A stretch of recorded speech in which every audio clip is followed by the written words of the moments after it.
3.5 po. 3.5. Magandang hapon po sa lahat.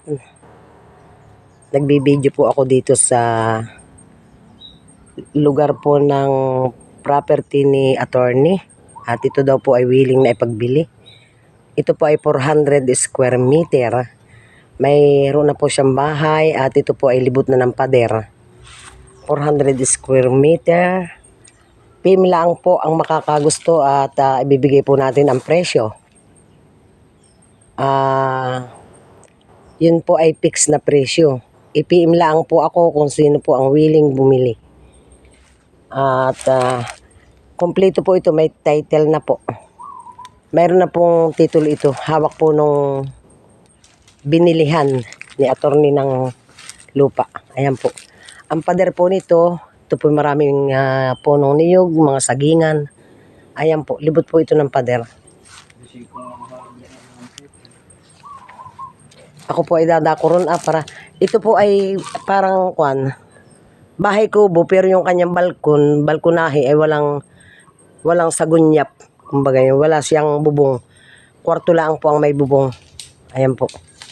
Ay hindi po namin makikita ang loob dahil po sarado. Ayan, dadako po ako dun sa may dahil medyo ginubat na po.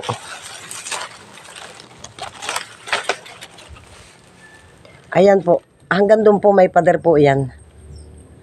Yung pong 400 square meter ay kumpleto po ng pader. Hindi po natin kita yung mga nagsisidaan sa karsada. Ayan po. Ayan. Ayan po. Ang hahanapin nyo po, PM lang po kayo sa akin at ang ating pong kakusapin ay yung nakatalikod na yun. Yung pong may-ari ng Pamana Beach Resort. Ayan po. Yan po ay may mga niyog at ang tanim po ay saging. Ginubat na po at wala na po ditong panauhin. Yan. Titingnan po natin yung bahay. Yung pong labas ng bahay niya.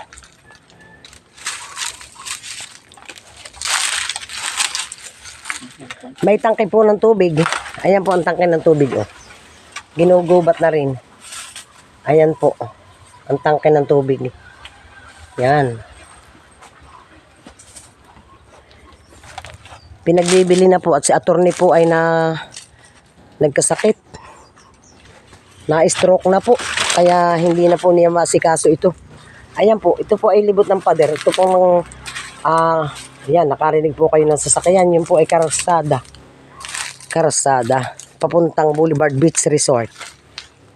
Ayan po. Hanggang doon po ang pader nito. Ito po ay palibot ng pader itong 400 square meter. Ang dami pa po rito dapat gagamitin. Ayan po. May yero na kinakalawang. Ayan po, libot po ng pader yan hanggang sa likuran. Noong ako'y nadaan dito noong hindi pa tapos ang pader, malinis ang lahat. Malinis ang buong area. Ay sapagkat ito pinatagalan, ayan po. Yan po ang hangganan ng pader. Ayan. Yan po. Hanggang doon po sa pinanggalingan ko kangay nasa simula. Sa may bahay kubo. Ang plano po dito ni attorney ay palagyan pa ng swimming pool. Siguro pang pamilya. Aircon pala ito, kuya. May aircon? Wala pang kuryente. Pero may asimbol. Na aircon. Yan po yung bahay. Bahay po ito. Ito po ay mahaba. Ito po ay kwarto. Yan. May pintuan po siya. Bagaman po, hindi pa masyadong pinis. May CR po sa loob at may CR din sa labas. Ito po yung tanggapan nila ng bisita. Bago pa po lang ito dinidevelop. Kaya po ibebenta na-stroke na po si attorney.